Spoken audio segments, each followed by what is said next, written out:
Shalom, selamat pagi Bapak Ibu, Saudara-saudari yang terkasih dalam Yesus Kristus. 弟兄姐妹们平安。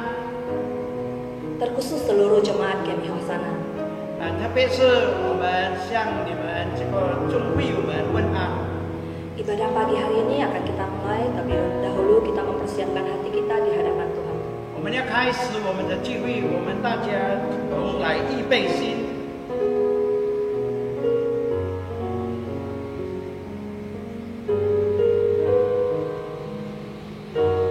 Aku hendak mengagungkan Engkau, ya Allahku, ya Raja, dan aku hendak memuji namamu untuk seterusnya dan selamanya. Setiap hari aku hendak memuji Engkau dan hendak memuliakan namamu untuk seterusnya dan selamanya. 我的神，我的王啊，我要尊重你，我要永永远远称颂你的名，我要天天称颂你，也要永永远远赞美你的名。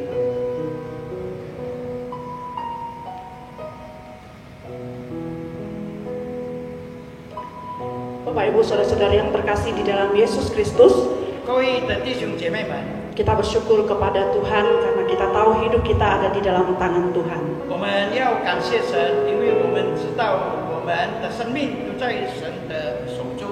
Dan pagi hari ini kalau kita juga masih bisa berdiri, kita masih bisa hidup, beribadah, itu semua karena anugerah Tuhan.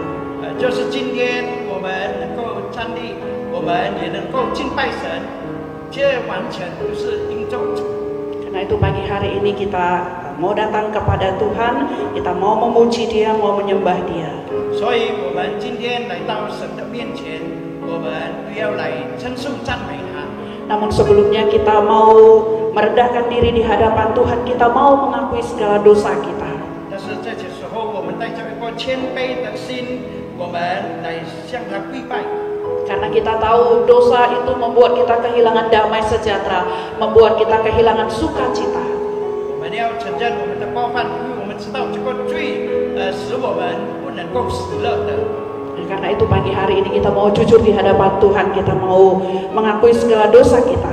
所以今天早上我们要带着一个诚实的心来向神认罪。 Dengan satu keyakinan, dengan satu kepercayaan bahwa Tuhan itu Tuhan yang mau mengampuni kita. 我们相信神必定要赦免饶恕一切我们的过犯。 Mazmur 103 ayat 10-12 mengatakan demikian. Tidak dilakukannya kepada kita setimpal dengan dosa kita, dan tidak dibalasnya kepada kita setimpal dengan kesalahan kita, tetapi setinggi langit di atas bumi, demikian besarnya kasih setianya atas orang-orang yang takut akan Dia. Sejauh timur dari barat, demikianlah dijauhkannya daripada kita pelanggaran kita.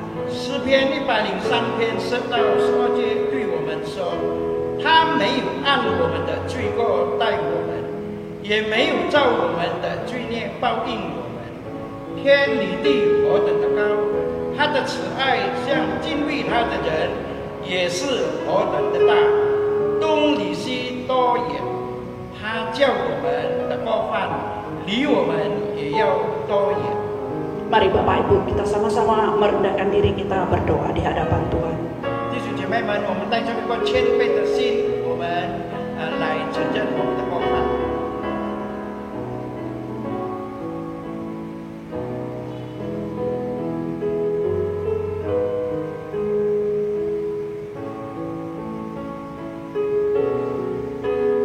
Benar Tuhan, sesungguhnya kalau kami ada sampai hari ini, semua karena anugerah Tuhan. Kalau kami masih bisa hidup, kalau kami masih bisa menikmati hari-hari yang Tuhan berikan kepada kami, semua karena anugerah Tuhan. Karena itu Tuhan, pagi hari ini kami datang kepadamu, sesungguhnya kami mengaku tidak ada seorang pun yang bisa bersikap sombong di hadapan Tuhan. Tidak ada satupun yang bisa meninggikan dirinya di hadapan Tuhan, karena kami semuanya hanyalah ciptaan Tuhan. Bapa, pada pagi hari ini kami merendahkan diri di hadapan Tuhan. Pribadi-pribadi mohon ampun kepada Tuhan, mohon belas kasihan Tuhan, menyucikan, menguduskan kami di dalam perkataan, perbuatan, tingkah laku kami. Kami mengaku kami banyak melakukan melakukan hal-hal yang tidak berkenan di hadapan Tuhan. Kami menyakiti hati Tuhan dan menyakiti hati sesama kami. Karena itu Tuhan, ampunilah kami, kuduskanlah kami, sucikanlah kami. Karena Engkaulah satu-satunya Tuhan yang dapat menyucikan dosa. Engkau satu-satunya Tuhan yang dapat mengampuni. Engkau satu-satunya Tuhan yang dapat memberikan damai sejahtera dan sukacita. Dan Tuhan, kami juga bersyukur, berterima kasih kepadamu, karena Engkau mengatakan bahwa Engkau tidak akan mengingat-ingat segala dosa kami. Engkau tidak akan memperhitungkan dan membalas seturut dengan dosa dan kesalahan kami. Tuhan, terima kasih. Kami bersyukur punya Tuhan yang pengampun. Karena itu Tuhan, terimalah semua anak-anak-Mu yang pagi hari ini merendahkan diri di hadapan Tuhan, dan sucikan, kuduskan kami, perbaharui hati dan pikiran kami, hingga kami boleh layak berkenan di hadapan-Mu. Terima kasih Bapa, terpujilah Engkau. Di dalam nama Tuhan Yesus kami berdoa. Amin. Seterusnya.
Jemaat masih tetap berdiri.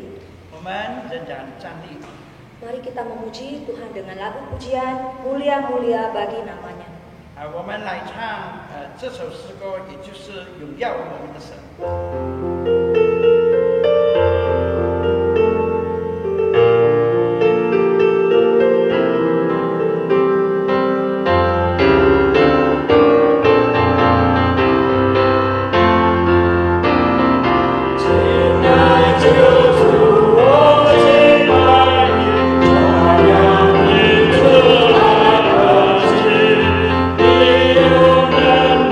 你是圣洁，荣耀神。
在这时候，主还是给我们身体的健康， kesempatan untuk beribadah, 也给我们机会来敬拜他。 walaupun di rumah tapi kita bersyukur. 虽然我们的敬拜是在家，但是我们要感谢神。 Itu semua hanya karena kasih dan anugerahnya. 这就是完全就是因着神的慈爱， yang begitu besar dalam kehidupan kita. 他的慈爱在我们的生命里都是很大的。 Mari kita nyanyikan lagu Besar Anugerah. 我们来唱这首诗歌，也就是神的恩典。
kasih-Mu yang berlimpah dalam kehidupan kami. Kami bersyukur ya Tuhan untuk kesempatan yang Engkau berikan kepada kami pada pagi hari ini Tuhan. Kami rindu untuk memuji, menyembah, dan mendengar firman-Mu ya Tuhan. Kami mohon biarlah Roh Kudus yang menolong, yang memimpin hamba-Mu yang akan menyampaikan firman-Mu dan kami yang mendengarkan. Firman-Mu adalah pelita bagi kaki kami dan terang bagi jalan kami. Kami menyerahkan ibadah pada pagi hari ini hanya ke dalam tangan-Mu, hanya di dalam nama Anak-Mu Yesus kami berdoa dan mengucap syukur. Amin. Amin. Jemaat, saya undang untuk bangkit berdiri. 我们大家站立， Saat ini kita mau mengaku iman kita di hadapan Tuhan. 我们同念使徒信经。 Pengakuan iman rasuli. Aku percaya kepada Allah, Bapa yang Maha Kuasa, Khalik langit dan bumi, dan kepada Yesus Kristus, Anaknya yang tunggal Tuhan kita, yang dikandung daripada Roh Kudus, lahir dari anak darah Maria, yang menderita sengsara di bawah pemerintahan Pontius Pilatus, disalibkan, mati dan dikuburkan. Pada hari hari yang ketiga bangkit pula dari antara orang mati, naik ke surga, duduk di sebelah kanan Allah, Bapa yang Maha Kuasa. Dan dari sana ia akan datang untuk menghakimi orang hidup dan yang mati. Aku percaya kepada Roh Kudus, gereja yang kudus dan am, persekutuan orang kudus, pengampunan dosa, kebangkitan orang mati, dan hidup yang kekal. Amin.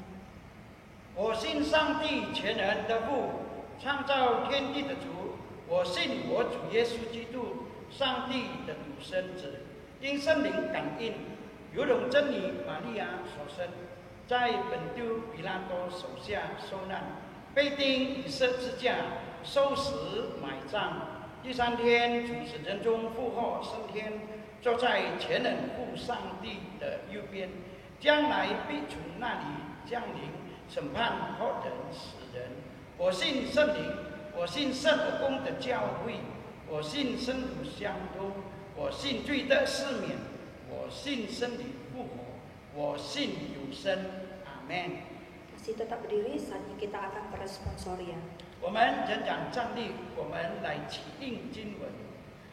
Karena kasih karunia Allah yang menyelamatkan semua manusia sudah nyata.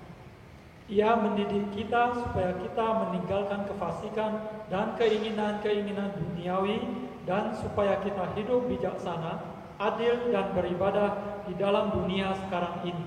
Dengan menantikan penggenapan pengharapan kita yang penuh bahagia dan penyataan kemuliaan Allah yang maha besar dan juru selamat kita Yesus Kristus yang telah menyerahkan dirinya bagi kita untuk membebaskan kita dari segala kejahatan dan untuk menguduskan bagi dirinya suatu umat kepunyaannya sendiri yang rajin berbuat baik. 因为神救众人的恩典已经显明出来。 加上我们除去不敬虔的心和世俗的情欲，在今世自守公义、金钱度日，等候所盼望的福，并等候至大的神和我们救主耶稣基督荣耀显现。他为我们死了自己，要赎我们脱离一切罪恶，又洁净我们。 特做自己的子民，热心为善， Glory Patri. 荣耀颂。阿门。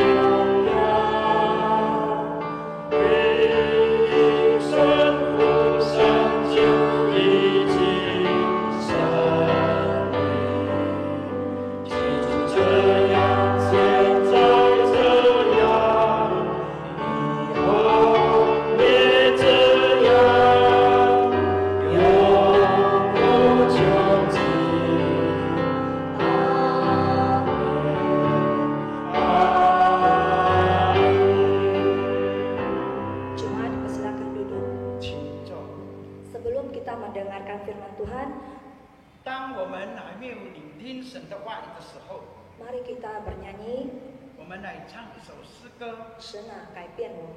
神啊，改变我。 神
Shalom Bapak Ibu dan saudara-saudara yang terkasih.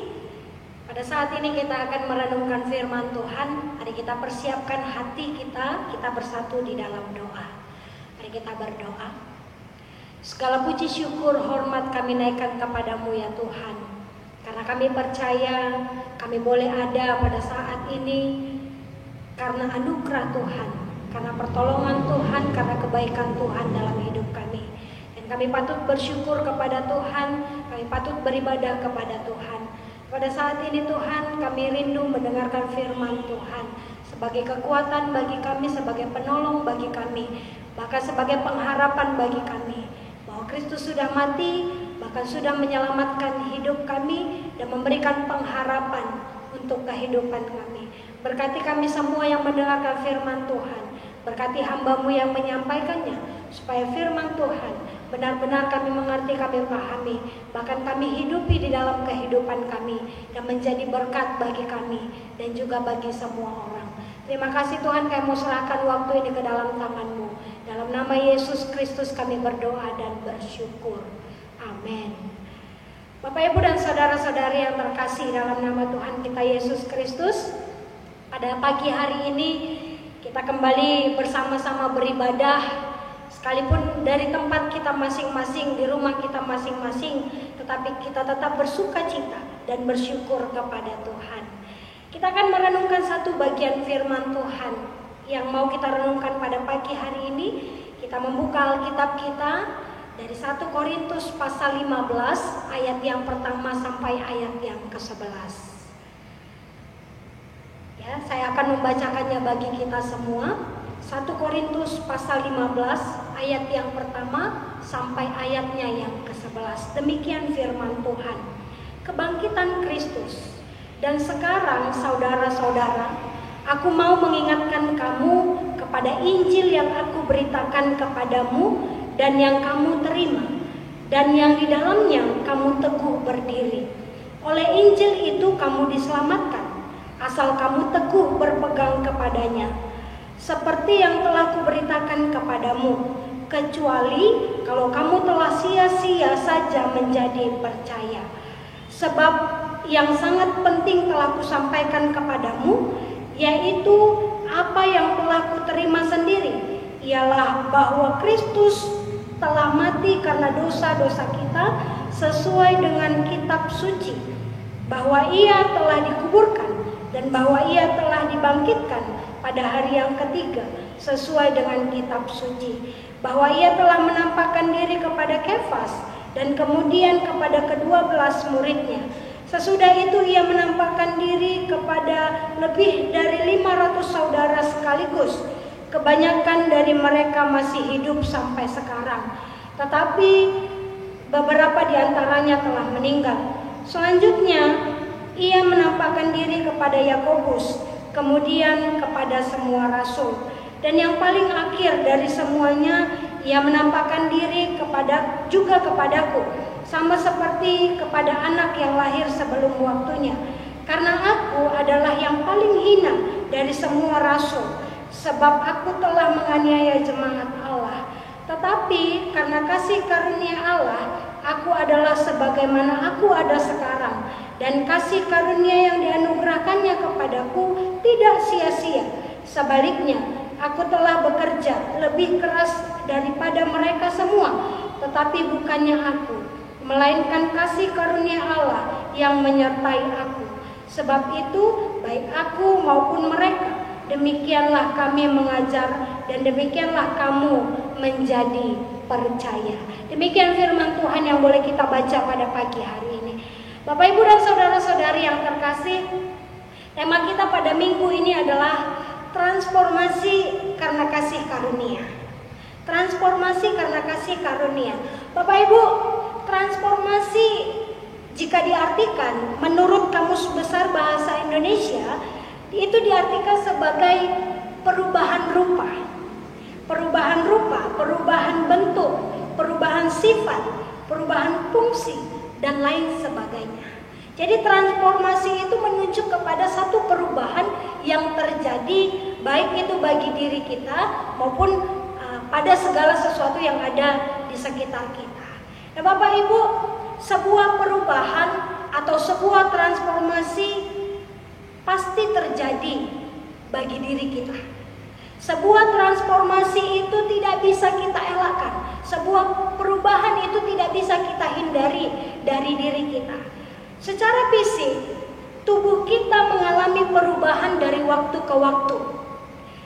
Mulai dari anak-anak hingga kita dewasa, bahkan ketika kita menjadi orang tua, ada begitu jelas perubahan fisik yang terjadi di dalam tubuh kita. Khususnya di dalam beberapa bulan belakangan ini, ya, semenjak pemerintah menetapkan untuk tetap di rumah, bekerja dari rumah, belajar dari rumah, ya, semuanya dikerjakan dari rumah, kita mengalami perubahan fisik yang begitu jelas. Ya. Ibu-ibu semakin pintar memasak, ibu-ibu semakin pintar melakukan tugasnya sebagai seorang ibu. Menu makanan di meja makan semakin banyak, ya. Lalu beberapa orang berkata badan saya semakin lebih berisi, ya. Berat badan saya naik. Ada beberapa orang yang berkata demikian. Lalu Bapak Ibu, dalam waktu 2 bulan, jika kita tidak bertemu, jika kita tidak pernah melihat satu dengan yang lain, kita bisa lupa. Bahkan kita tidak mengenali seseorang karena perubahan fisiknya. Ya, itu bisa terjadi kepada kita karena memang perubahan fisik itu terjadi oleh waktu-waktu yang kita lewati.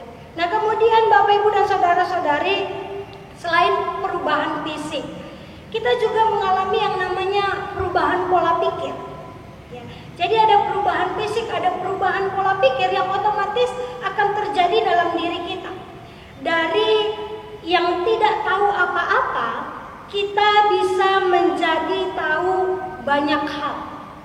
Ya, dari yang awalnya kita tidak tahu apa-apa, kita hanya tahu menangis, kita hanya tahu berteriak, tapi pada akhirnya seiring berjalannya waktu, kita bisa menjadi orang yang tahu banyak hal. Tentu Bapak Ibu dan saudara-saudari, ini terjadi karena pendidikan. Ini terjadi karena pengalaman. Ini terjadi karena hal-hal yang kita hadapi di sepanjang hidup kita. Membentuk pola pikir kita, membentuk diri kita sesuai dengan apa yang kita hadapi. Dan inilah yang terus terjadi, perubahan ini, perubahan secara fisik, perubahan secara pola pikir, itu akan tetap kita alami di dalam hidup kita. Nah, satu lagi Bapak Ibu, perubahan yang paling penting yang perlu kita alami, yang harus kita alami di dalam hidup kita, yaitu perubahan secara rohani, perubahan akal budi. Seperti yang Paulus katakan dalam Roma 12 ayat 2, dikatakan bahwa berubahlah oleh pembaharuan budimu, supaya kamu bisa membedakan apa kehendak Allah, mana yang baik dan yang berkenan bagi Allah. Jadi Paulus mengingatkan kita bahwa kita pun harus diubahkan secara rohani, secara akal budi, supaya kita mengerti kehendak Allah, apa yang mau Allah kerjakan, apa yang mau Allah lakukan di dalam hidup kita. Kita tahu membedakan mana yang baik, mana yang berkenan bagi Allah. Nah, Bapak Ibu dan saudara-saudari, perubahan jasmani terjadi secara otomatis sesuai dengan waktunya. Akan tetapi perubahan rohani terjadi itu jika kita mau atau jika kita tahu apa yang kita percayai sepanjang hidup kita, seumur hidup kita. Ya. Nah, dalam ayat yang sudah kita baca pada hari ini, Paulus menekankan bahwa hal yang paling penting di dalam kehidupan orang Kristen adalah tentang karya keselamatan yang dilakukan oleh Yesus Kristus. Itulah hal yang terpenting bagi kehidupan rohani orang Kristen. Yesus disalibkan, Yesus mati, Yesus bangkit, bahkan Yesus naik ke surga, memberikan jaminan hidup bagi semua orang percaya. Yang mau percaya, yang mau menerima kematian dan kebangkitan Yesus Kristus sebagai jaminan keselamatan bagi kita. Nah, Bapak Ibu, ini adalah pengajaran yang terus-menerus diberitakan oleh Paulus. Berulang-ulang kali Paulus mengingatkan ini kepada jemaat-jemaat yang dia jumpai, yang dia datangi, baik itu di Roma, baik itu di Korintus, Galatia, dimanapun. Dia mengirimkan surat. Hal yang utama yang diberitakan oleh Paulus adalah tentang berita keselamatan yang dikerjakan oleh Yesus Kristus. Nah, Bapak Ibu, pada ayat yang pertama Paulus berkata, "Aku mau mengingatkan kamu kepada Injil." Aku mau mengingatkan kamu kepada Injil. Berarti Bapak Ibu, sebelumnya Paulus sudah memperkatakannya, Paulus sudah menyampaikannya kepada mereka orang-orang Korintus. Ayat yang pertama itu jelas sekali, aku mau mengingatkan. Kalau diingatkan itu berarti yang lalu dia sudah pernah disampaikan sebelumnya. Nah, karena Injil ini merupakan berita penting bagi Paulus. Injil ini merupakan berita yang paling penting bagi setiap orang.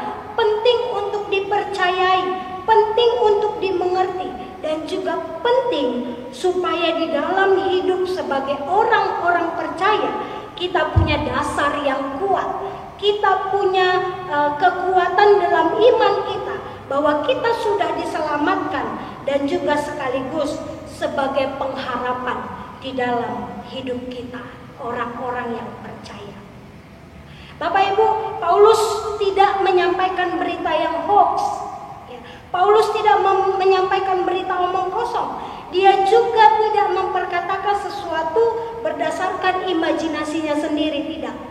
Dia tidak menyampaikan sesuatu karena dia mendengar dari orang, tidak. Akan tetapi Paulus punya dasar yang kuat dan dia punya bukti tentang apa yang telah dia sampaikan. Bapak Ibu, ayat ketiga dan ayat yang keempat, ini adalah dasar yang kuat dari Paulus ketika dia menyampaikan berita Injil, ketika dia menyampaikan tentang kasih karunia Allah kepada orang-orang di Korintus. Ayat 3 dan ayat 4, Paulus memperkatakan sesuai dengan kitab suci. Jadi dasarnya Paulus adalah kitab suci, kitab yang dipakai oleh orang-orang Yahudi dalam keagamaan mereka, kitab yang mereka percayai, kitab yang benar. Kitab suci, dasar dari perkataan Paulus. Ya. Kemudian Paulus juga memperkatakan berita kabar baik itu. Paulus menyatakan berita keselamatan itu dengan bukti yang nyata.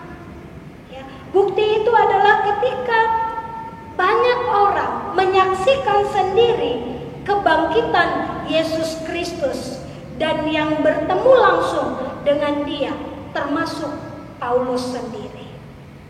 Jadi Bapak Ibu dan saudara-saudari, selain dasar yang kuat, Paulus juga punya bukti. Bahkan dia berkata, Yesus sudah menampakkan diri kepada 500 orang.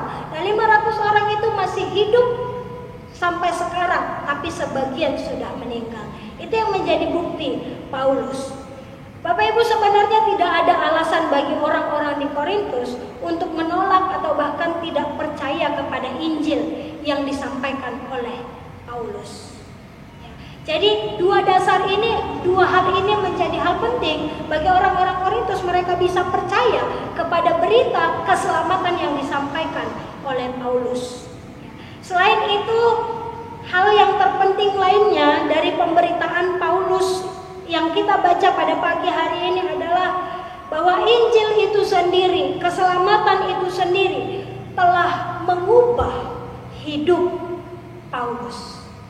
Injil yang dia dengar, berita keselamatan yang dia dengar, itu bukan hanya dia beritakan kepada orang lain, tetapi itu juga dia rasakan bagi dirinya sendiri. Itu juga yang telah mengubah hidupnya.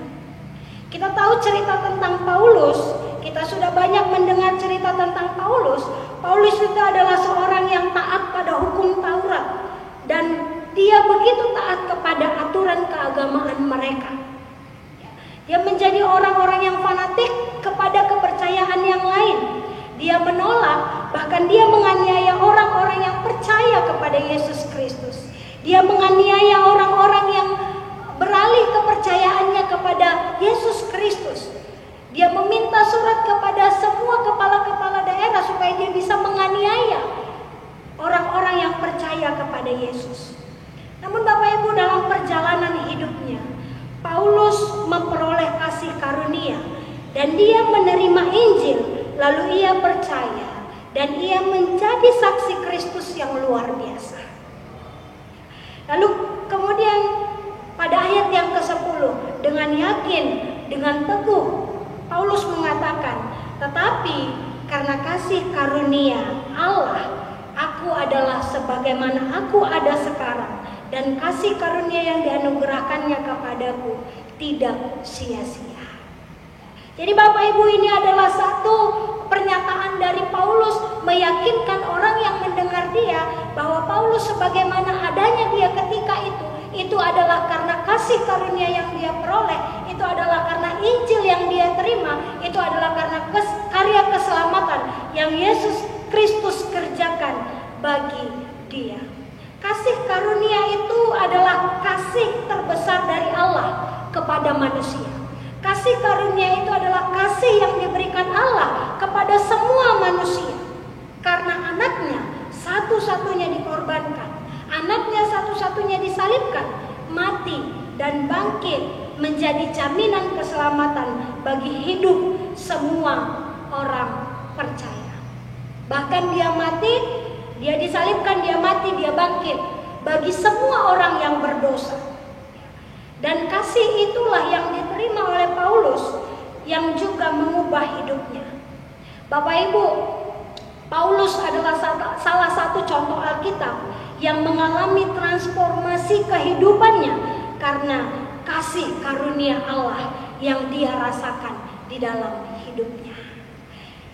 Nah, Bapak gereja kita, John Wesley, adalah seorang yang gigih, seorang yang punya semangat dalam hidupnya. Kita mengenal satu tokoh gereja, bapak gereja, yaitu John Wesley sebagai bapak gereja kita. John Wesley adalah berasal dari keluarga hamba Tuhan. Saya membaca buku tentang riwayat kehidupan John Wesley. John Wesley ini adalah cucu seorang pendeta. Dia juga anak seorang pendeta. Dia juga sendiri adalah seorang pendeta. Mereka pendeta di gereja Anglikan di Inggris. Jadi latar belakang keluarganya hidup sebagai pelayan gereja, hidup sebagai hamba-hamba Tuhan. Bahkan Wesley sendiri adalah seorang hamba Tuhan. Bapak Ibu, bukankah seharusnya Wesley tahu, John Wesley paham, dia mengerti akan arti keselamatan sebagai inti iman orang Kristen? Seharusnya itu yang dia pahami, itu dia mengerti dan tidak lagi dipertanyakan dalam hidupnya. Akan tetapi Bapak Ibu dan saudara-saudari, ternyata dia punya pergumulan sendiri. Dia punya pergumulan dalam hatinya mengenai iman, mengenai keselamatan di dalam dirinya.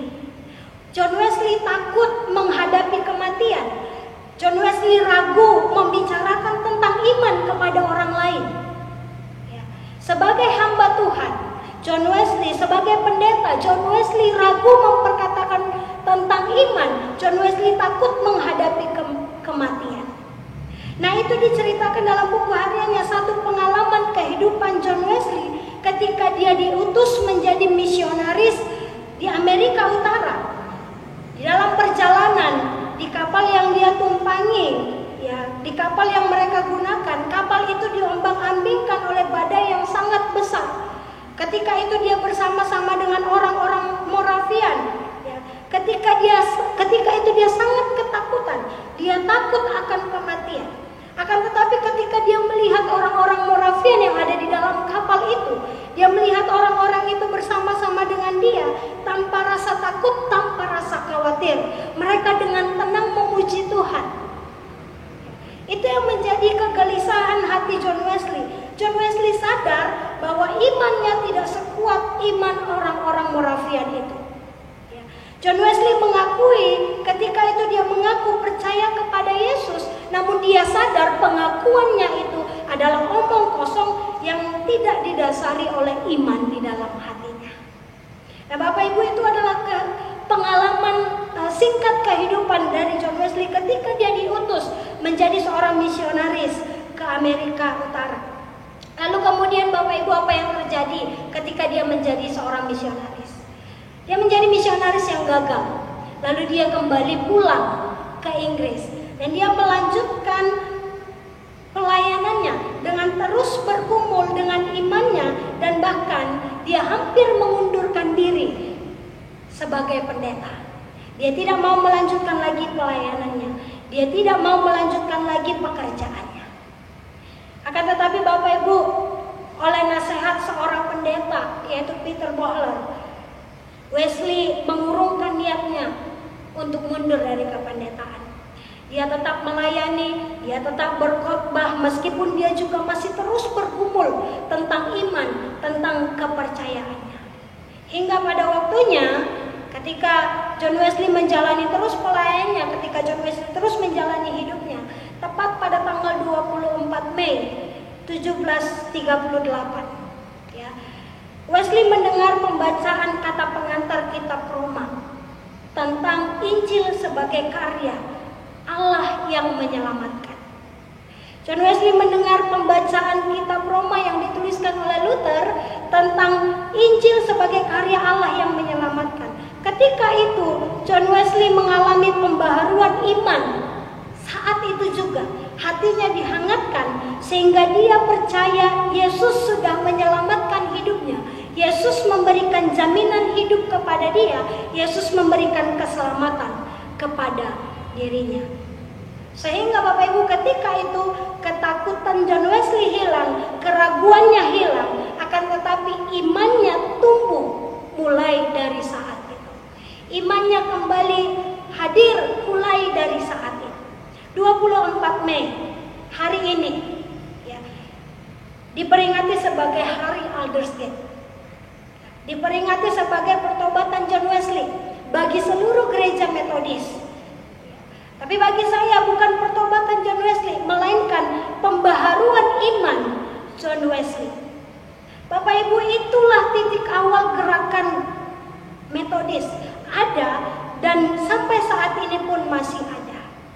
Karena apa? Pemberitaan Injil, kasih karunia, jaminan keselamatan yang didengar oleh John Wesley meyakinkan dia bahwa Yesus Kristus telah menyelamatkan dia. Bapak Ibu dan saudara-saudari, hal terpenting sudah dikerjakan Allah melalui Yesus Kristus. Dalam kehidupan Paulus, dalam kehidupan John Wesley, karya keselamatan Allah, kasih karunia Allah sudah dinyatakan lewat Yesus Kristus, yaitu dengan mengorbankan dirinya untuk menebus semua orang, termasuk kita, semua orang yang berdosa, kita semua yang ada di tempat ini. Itu adalah kebenaran, itu adalah kasih karunia, dan itu adalah Injil. Nah, Bapak Ibu dan saudara-saudari, berita itulah yang mengubahkan kehidupan Paulus dan juga John Wesley. Berita itulah yang menjadi berita terbaik yang mereka kabarkan kemana saja mereka pergi. Apakah setelah percaya pada Injil, setelah percaya kepada pemberitaan keselamatan, hidup mereka lebih baik lagi? Tidak. Kita melihat kehidupan Paulus, hidup Paulus semakin sulit. Dia keluar masuk penjara dan juga ditolak untuk menyampaikan Injil, menyampaikan firman Tuhan. Beberapa tempat dia ditolak, dia berulang kali keluar masuk penjara. Itu yang dialami oleh Paulus. Lalu kemudian John Wesley juga dilarang untuk berkhotbah di gereja. Ya. John Wesley dilarang untuk menyampaikan firman Tuhan di gereja, sehingga dia harus berkhotbah di lapangan, dia harus berkhotbah di tempat yang terbuka. Kemudian dia mempunyai moto, "The world is my service." Dunia ini tempat pelayananku. Tetapi di dalam itu semua mereka bersuka cita dan tetap melayani. Itu karena kasih karunia Allah sudah mengubah hidup mereka. Dan juga karena bagian terpenting, yaitu Yesus Kristus yang mati di kayu salib, bangkit, bahkan naik ke surga sebagai bukti kasih Allah yang nyata. Bapak, Ibu, dan saudara-saudari, yang terpenting dalam iman kepercayaan kita bukanlah tentang berkat atau keadaan kita.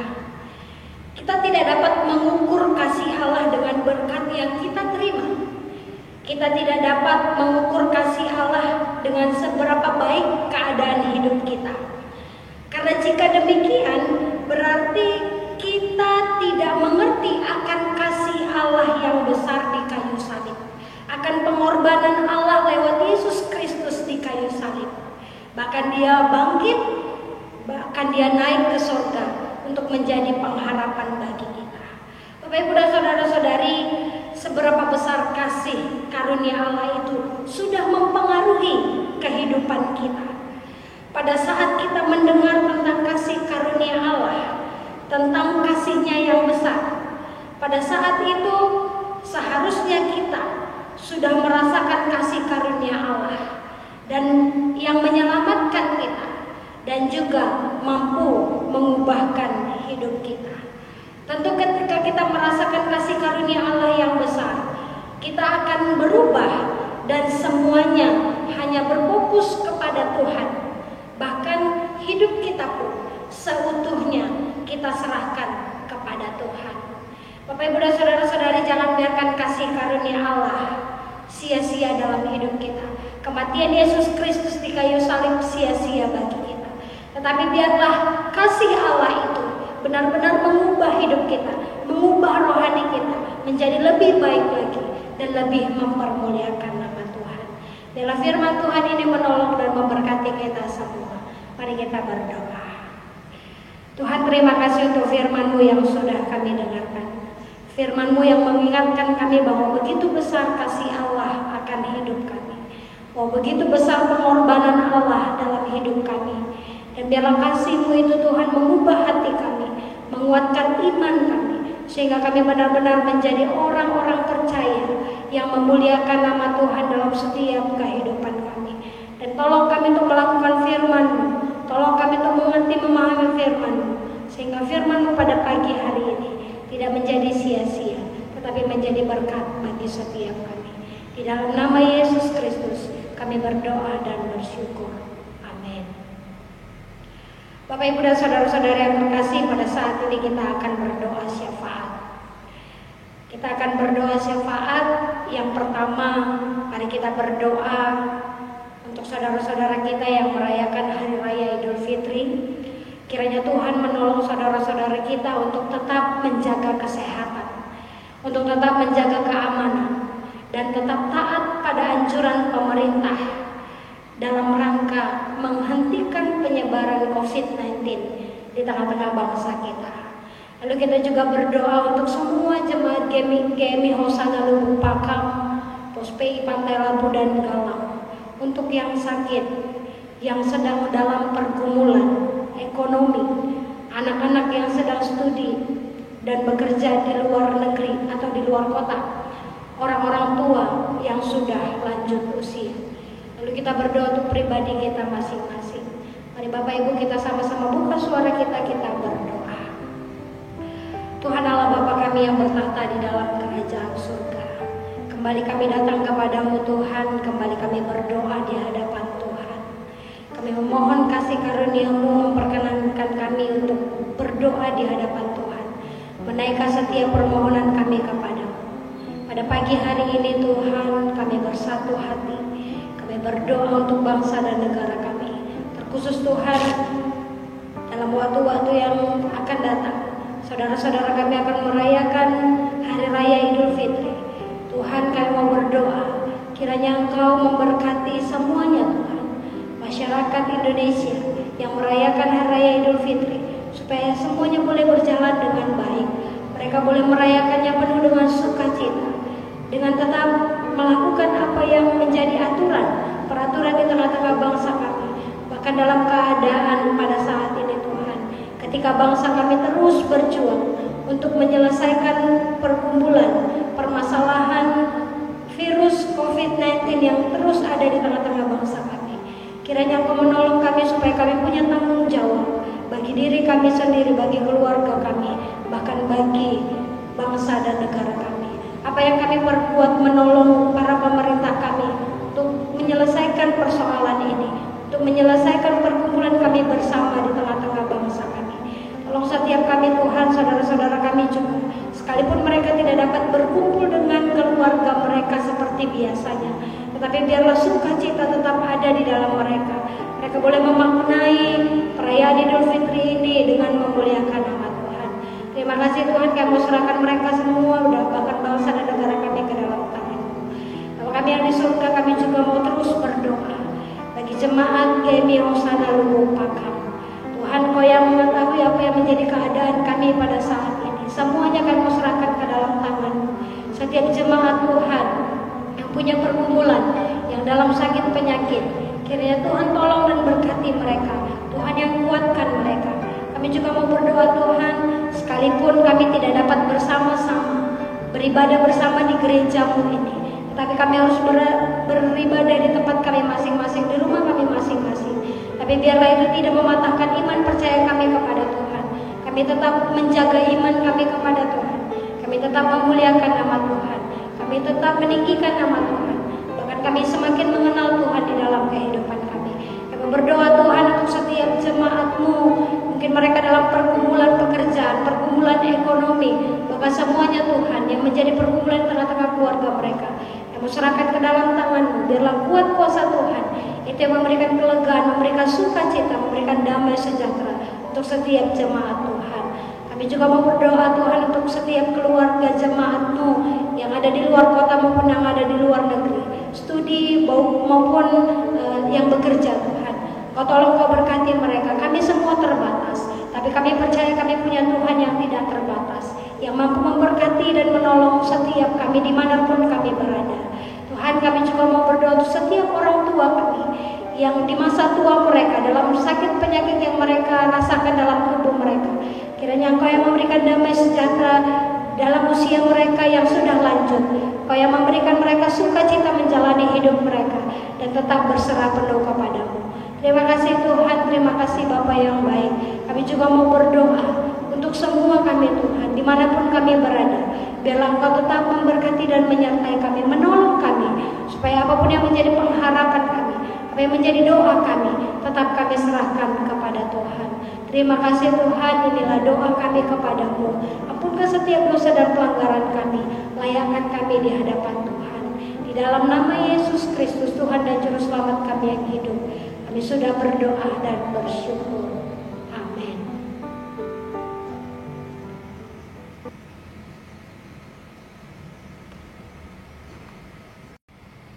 Saat ini mari kita persiapkan hati kita untuk memberikan yang terbaik bagi Tuhan.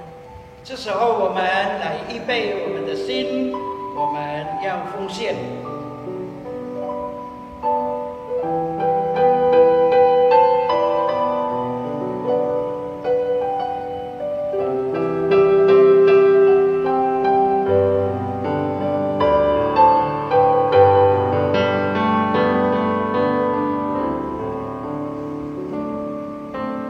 Bukan dengan barang fana, Kau membayar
你仍然的带领我们，帮助我们，能够聚集在一起来敬拜你。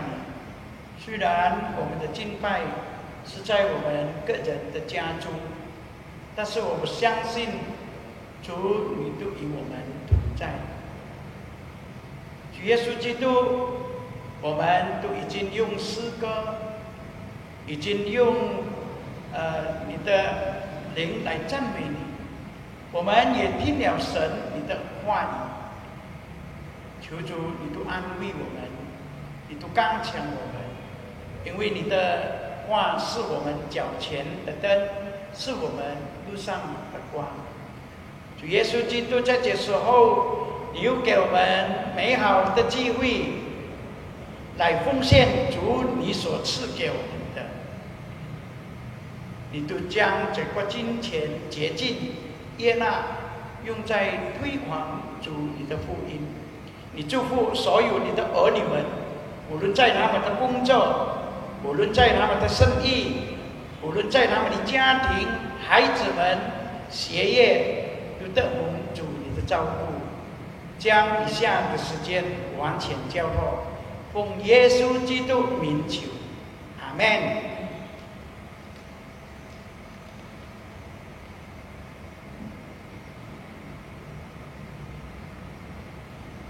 Ya, Bapak Ibu Saudara-saudari yang terkasih di dalam Yesus Kristus, shalom bagi kita semuanya. 各位的弟兄姐妹们，大家平安。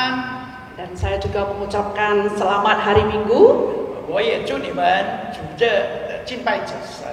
Dan saya yakin dan percaya bahwa kita juga bisa bersuka cita di dalam ibadah kita walaupun kita beribadah di rumah kita masing-masing. 我就相信我们的敬拜都能够得到主所赐的喜乐。虽然我们敬拜神是在我们各自的家中。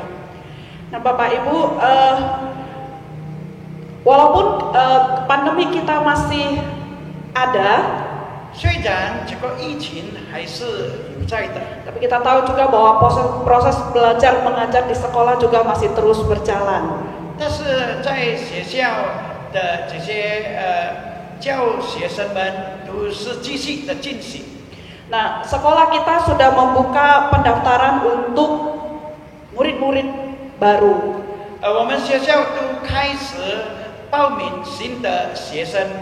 Dan untuk pendaftaran murid-murid yang baru ini, untuk tahun ini kita free biaya pendaftaran, juga biaya ADM, dan juga tidak ada kenaikan uang sekolah untuk tahun ajaran 2020-2021. 就是我们在这个2020-21年的这个学期，我们都免费报名费，也我们的学费都照旧。 Nah, karena itu Bapak Ibu, mari kita mendaftarkan anak-anak kita atau cucu kita ke sekolah, ke PKMI kita. 来吧，我们都报我们的孩子们，或者是我们的孙子，在这个我们的学校。 Kita bisa mendaftar langsung dengan datang ke sekolah ataupun secara online. 我们都能够直接来到学校来报名，或者是借助这个网络。 Nah, kemudian mari kita terus menjaga kesehatan kita. 我们继续的照顾我们的身体， Terus berdoa. 我们也是继续的求神帮助。 Jangan pernah berputus asa dan jangan bersungguh-sungguh di hadapan Tuhan. 我们都不要有绝望的心，特别是来埋怨神。 Nah, mari kita menutup kebaktian kita, kita akan menyanyikan satu pujian. 我们要结束我们的聚会，我们唱这一首诗歌。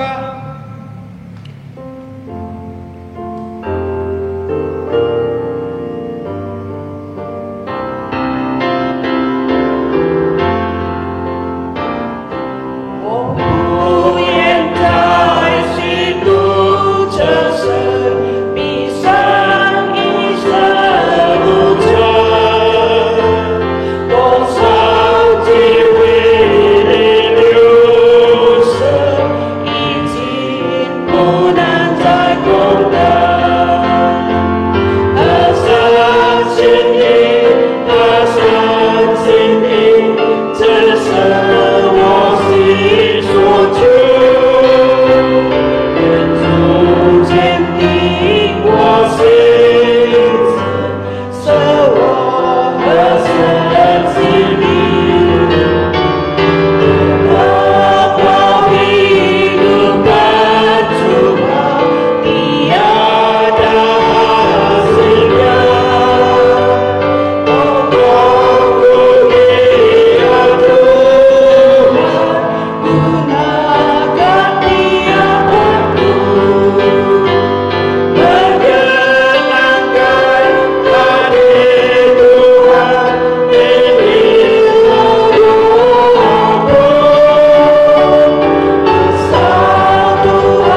Kita sama-sama mengucapkan doa Bapa kami, doksologi, dan kita terima berkat yang dari Tuhan. 我们来念主祷文。我们在天上的父，愿人都尊你的名为圣，愿你的国降临，愿你的旨意行在地上，就如行在天上。我们这用的饮食，今日赐给我们，赦免我们的罪，如同我们赦免得罪我们的人，不叫我们一见试探，拯救我们脱离凶恶。因为国度、权柄、荣耀，全是你的，直到永远。阿门。普天之下，万国万民，齐声赞美父子圣灵，三位一体，同有同住，万有之灵。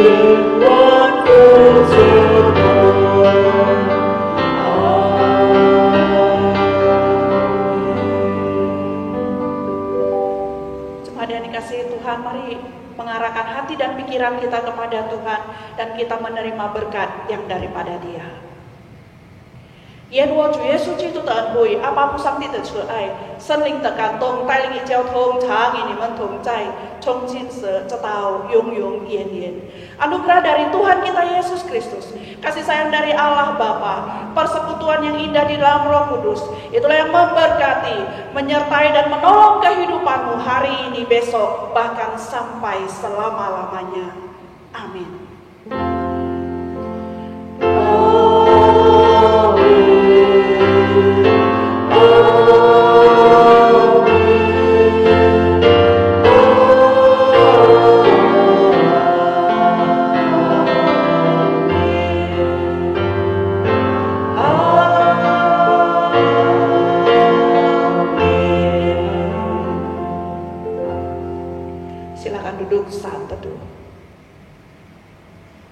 Kebaktian selesai, selamat hari Minggu, Tuhan Yesus memberkati.